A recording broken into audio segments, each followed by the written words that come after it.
আমি আজকে তোমাদের অর্থবৃত্ত পেজ নাম্বার 136-এ উপপাদ্য 37 থেকে শুরু করছি। ঠিক আছে, আগেরগুলো তোমাদের বলা হয়ে গেছে, এক্সট্রা জ্যামিতিও বলা হয়ে গেছে। তাহলে উপপাদ্য 37টা কী বলছে দেখো, এটা খুব ইজি, মানে একবারেই তোমরা করতে পারবে। বলছে অর্ধবৃত্তস্থ কোণ সমকোণ। অর্ধবৃত্তস্থ কোণ কি? অর্ধবৃত্ত মানে এই যে আমরা যদি মাঝখানে একটা ব্যাস আঁকি, তাহলে এইগুলো হচ্ছে অর্ধবৃত্ত। এটা একটা অর্ধবৃত্ত, এটা অর্ধবৃত্ত। তাহলে এই যে যখনই আমরা এইরকমভাবে কোনো অর্ধবৃত্তস্থ কোণ আঁকবো, যেখানে কেন্দ্রটা যদি ও হয়, তাহলে এইটা পুরোটা কত, 180 ডিগ্রি। তাহলে এইটা সমকোণ 90 ডিগ্রি আমাদের প্রমাণ করতে হবে। এটা আমরা এইভাবেও আঁকতে পারি, অর্থাৎ এক্ষেত্রে যেটা হচ্ছে পুরো বৃত্তের ব্যাসটা। তাহলে অর্ধবৃত্তস্থ কোণ সমকোণ আমাদের প্রমাণ করতে হবে। তাহলে আমরা কি করব, ধরো এবিসি একটা ত্রিভুজ, ও হচ্ছে কেন্দ্র। কি বলছে যে এপিবি বৃত্তচাপের উপর অবস্থিত কেন্দ্রস্থ কোণকে এওবি, আর বৃত্তস্থ কোণ এসিবি। ঠিক আছে, এর সম্মুখে এটা আছে। তাহলে AOB equal to 2 into ACB. তাহলে এটা একটা সরল রেখা হলে এইটা পুরোটা 180, তাহলে এটা 90। ঠিক আছে, এবার এই শর্ট কোয়েশ্চেনগুলো দেখো, এগুলো ভীষণ ইম্পর্টেন্ট। কি বলছে, একটি বৃত্তের ব্যাস এবি এবং পি বৃত্তের উপর যে কোনো একটি বিন্দু। তাহলে পি এ বি এটা যদি 30 ডিগ্রি হয়, এই পি বি এই কোণটার মান দেখো, এটা খুবই ইজি। অর্ধবৃত্তস্থ কোণ সমকোণ, তাহলে এটা 90 ডিগ্রি, এটা 30, 90 আর 30 কত, 120, তাহলে এটা 60 ডিগ্রি। ঠিক আছে, পাশের চিত্রে কি বলেছে, ও কেন্দ্রীয় বৃত্তের এবি ব্যাস, ও কেন্দ্রীয় বৃত্তের এবি ব্যাস। তাহলে এই কোণটা হচ্ছে অর্ধবৃত্তস্থ কোণ সি। বিএসি এইটা যদি 50 ডিগ্রি হয়, তবে কি বলছে, সিডি এবির উপর লম্ব হলে বিসিডি এর মান নির্ণয় করো। আচ্ছা, আর কি কি বলে দিয়েছে আমাদের, সিডি এবির উপর লম্ব। দেখো জিনিসটা কতটা ইজি হয়ে গেল। এই যদি একটা বৃত্ত আঁকি, এইটা হচ্ছে এবি, এইটা হচ্ছে ও, তাহলে এই যদি আমাদের ত্রিভুজটা হয়, তাহলে এসিবি এটা পুরোটা 90 ডিগ্রি। ঠিক আছে, এটা 90। আচ্ছা, বিএসি এর মান কত বলে দিয়েছে, 50। এবার আমরা যদি এইটা লম্ব টানি, লম্ব বলেই দিয়েছে যে সিডি এবির উপর লম্ব, তাহলে দেখো এই কোণটা 90, তাই তো। এবার ত্রিভুজ ডিএসি এর এই কোণটা 90, এই কোণটা 50, তাহলে 90 আর 50, 9 আর 5 14, 50 হলো, তাহলে এইটা 40। ঠিক আছে, এটা 40। তাহলে এই সি এর বাকি অংশটা কত হবে, তাহলে এই কোণটা কত হবে, 50 ডিগ্রি। অর্থাৎ কোণ বিসিডি সমান 50 ডিগ্রি। দেখো আমাদের বিসিডি এর মানই বার করতে দিয়েছে, তাই তো। কোণ এসিবি পুরোটা 90, এইটুকু 40 হলে বাকিটা তাহলে 50। পরেরটা কি দিয়েছে দেখো, যে পাশের চিত্রে এবি ও সিডি সরলরেখা দুটি পরস্পরকে, এবি ও সিডি সরলরেখাংশ দুটি বৃত্তের কেন্দ্র ওতে ছেদ করেছে। ভালো কথা। কীরকম ছবিটা, এই যদি আমরা একটা বৃত্ত আঁকি যার কেন্দ্র ও, এবিটা হচ্ছে ব্যাস। দেখো খুব স্বাভাবিকভাবেই ও বিন্দু দিয়ে যদি সিডিটা যায়, তাহলে সিডিটাও বৃত্তের ব্যাস, তাই না। কেন্দ্রগামী বৃহত্তম যা হচ্ছে বৃত্তের ব্যাস, তাহলে সিডিটাও বৃত্তের ব্যাস। এবার এ ও সি এই কোণটা, সরি এটা যোগ করার দরকার নেই, এই কোণটা এ ও সি এটা হচ্ছে 80 ডিগ্রি। আর সিডিই এখানে ই একটা বিন্দু নেওয়া হলো, সিডিই এই কোণটা যদি 40 ডিগ্রি হয়, আমাদের কি বার করতে দিয়েছে, ডিসিই, অর্থাৎ এই কোণটা ডি, ভালো করে দেখো, ডিসিই এই কোণটা বার করতে দিয়েছে, এই কোণটা। আর এ বি সি, আচ্ছা এবিসি কোনটা, এবি ও সিডি সরলরেখাংশ দুটি বৃত্তের কেন্দ্র ওতে ছেদ করেছে, যেখানে এবিটাকে একটু বর্ধিত করা হয়েছে। আচ্ছা, ভালো কথা। যেটা এইটা হচ্ছে বি, এই হচ্ছে ছবিটা। যেহেতু দেখো এটাকে আমরা বর্ধিত করে দিলাম, বর্ধিত করলে কিন্তু এবিটা আর আমাদের ব্যাস থাকছে না, ব্যাসের থেকে বড়, কিন্তু সিডিটা কিন্তু ব্যাস। ঠিক আছে, আমি ছবিটা আবার একটু ক্লিয়ার করে আঁকি। এই যদি বৃত্ত হয়, এইটা হচ্ছে বৃত্তের কেন্দ্র, যেখানে এবি একটা সরলরেখা, সিডিও এবি সরলরেখার এই ও বিন্দু দিয়ে গেছে, এ ও বি। এবারে কি বলেছে, সিডিই একটা কোণ, তাহলে এইটা হচ্ছে ই, সিডিই। আর আমাদের এ বি সি এই কোণটা বার করতে দিয়েছে, এই কোণটা বার করতে দিয়েছে। ঠিক আছে, কি কি দিয়ে দিয়েছে, এই কোণটা দিয়েছে 80 ডিগ্রি, আর এই কোণটা দিয়েছে 40 ডিগ্রি। ঠিক আছে, তাহলে আমরা কি পাচ্ছি দেখো তো, সিডি যদি, খুব মন দিয়ে দেখো এই ছবিটাকে যদি আমি খাতাটা এইভাবে ঘুরিয়ে নেই, তাহলে সিডি বৃত্তের ব্যাস। তাহলে এই যে কোণটা আমরা পাচ্ছি সিইডি, এই কোণটা কি কোণ, 90 ডিগ্রি না, অর্ধবৃত্তস্থ কোণ। ঠিক আছে,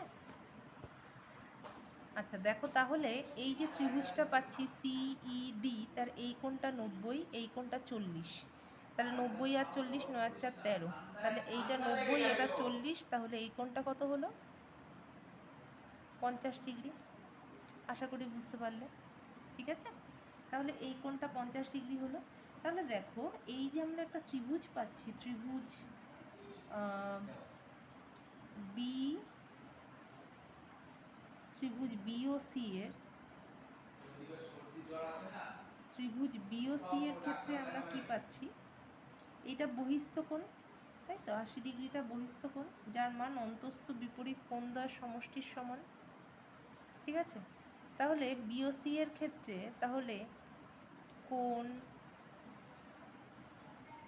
OCB প্লাস কোণ OBC ইকুয়াল টু কত, 80 ডিগ্রি, বহিস্থ অন্তস্থ বিপরীত কোণদ্বয়ের সমষ্টির সমান। তাহলে এইটা যদি OCBটা যদি 50 হয়, তাহলে OBC কত হচ্ছে, OBC তাহলে 80 মাইনাস 50, তাহলে 30। দেখো এই OBCটাই তো ABC, তাহলে ABCর মান কত হলো, 30 ডিগ্রি। আশা করি বুঝতে পারলে। আচ্ছা এইটা কি বলেছে দেখো, যুক্তি দিয়ে প্রমাণ করি এবারে দেখো বলছে প্রয়োগ 16টা কি বলছে, বলছে অর্ধবৃত্তাংশস্থ অপেক্ষা বৃহত্তর বৃত্তাংশস্থ কোণ সূক্ষ্ম কোণ। আচ্ছা কি বলছে, এই যদি আমরা একটা বৃত্ত নেই, যুক্তি দিয়ে প্রমাণ করি যে অর্ধবৃত্তাংশস্থ অপেক্ষা বৃহত্তর বৃত্তাংশস্থ কোণ সূক্ষ্ম কোণ।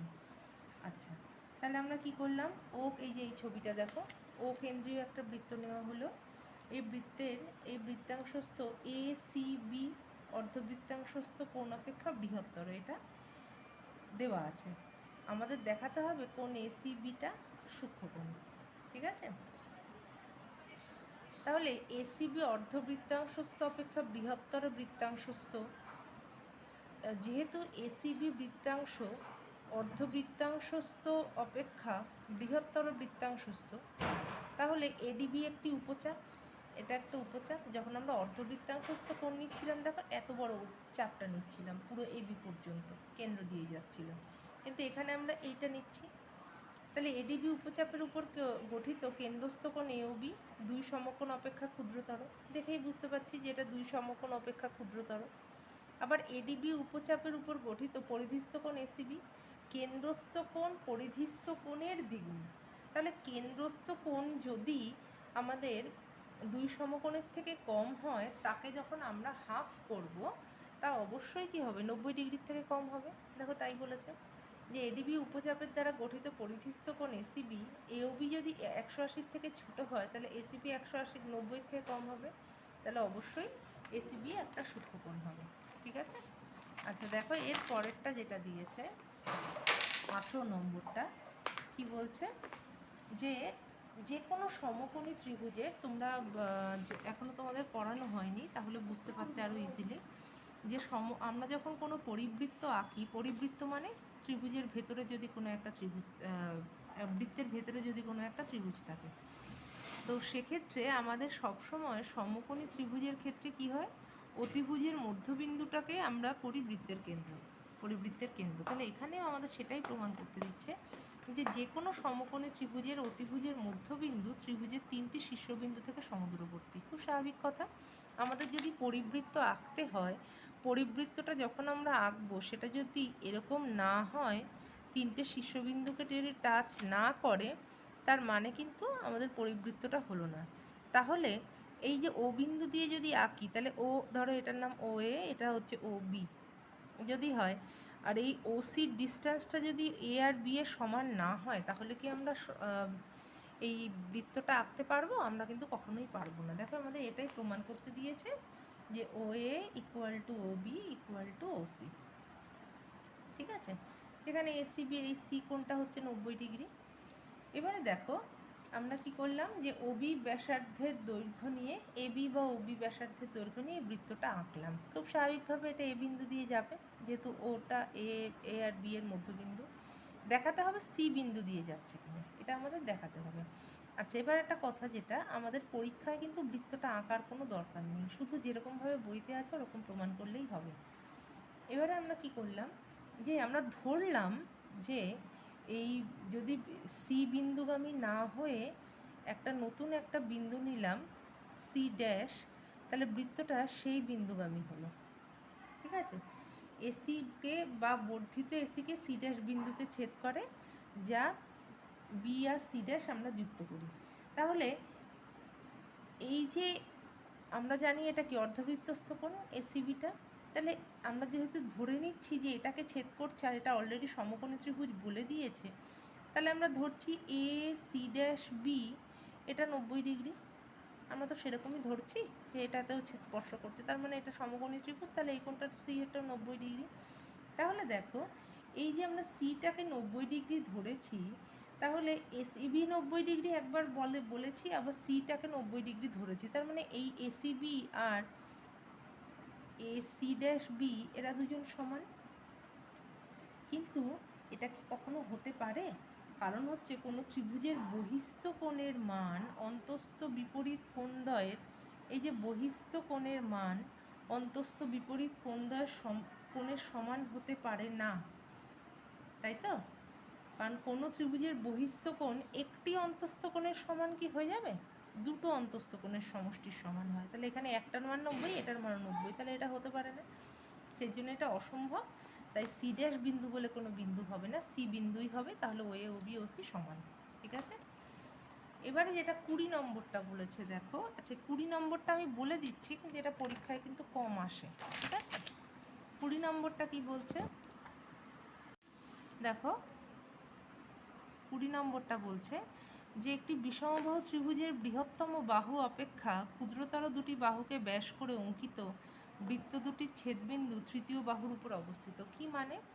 ধরো এই যদি আমরা একটা সমকোণী ত্রিভুজ আঁকি, তার বৃহত্তম বাহু হচ্ছে খুব স্বাভাবিকভাবে এটা, ধরো বইতে যেটা নাম দিয়েছে এসি, এটা ধরো এবি।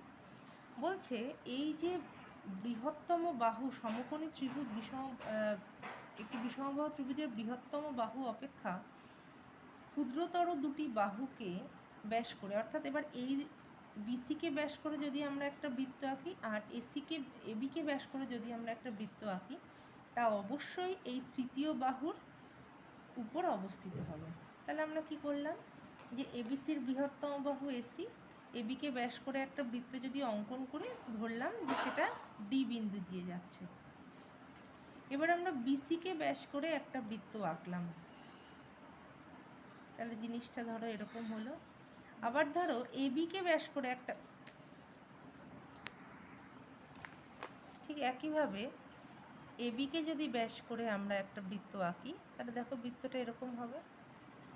বা ছবিটা হয়তো একটু বেঁকে গেল, এখানটা টাচ করলো না, এরকম হবে, তাই তো? তাহলে ছবিটা যদি পরিষ্কার করে আঁকি, ছবিটা হচ্ছে এরকম, এই একটা,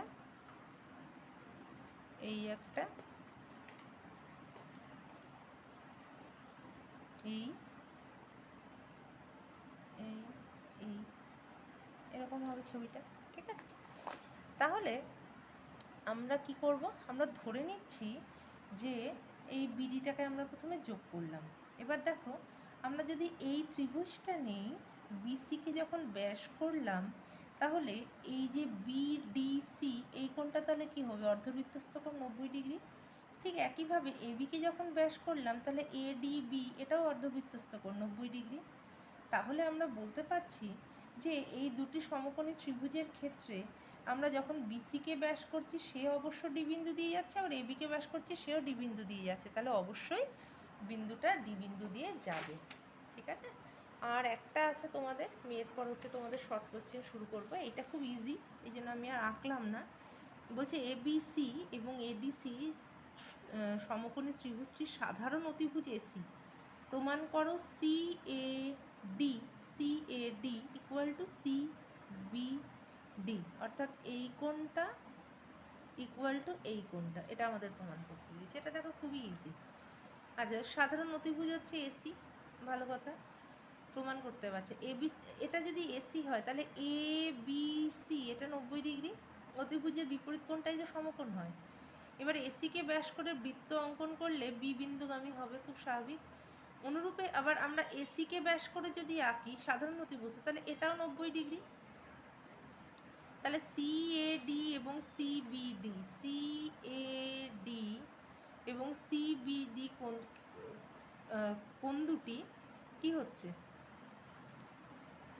সিএডি এবং সিবিডি কোণ দুটি বৃত্তের একই উপচাপ এর উপর অবস্থিত বৃত্তস্থ কোণ। এই যে দেখো, এটাকে আমরা যদি খুব সুন্দরভাবে ছবিটাকে দেখি, আমরা দেখি সিডিকে যেটাকে নিয়ে আমরা কি কোণ এঁকেছি? সিএডি আর সিবিডি। তাহলে দেখো এটা কি একই বৃত্তাংশস্থ কোণ না? তাহলে কি হবে? এটা সমান হবে, খুব স্বাভাবিক, একই বৃত্তাংশস্থ কোণ সমান। তাহলে এই পর্যন্ত আমাদের হয়ে গেল। এরপরে আমি তোমাদের শর্ট কোশ্চেন শুরু করব।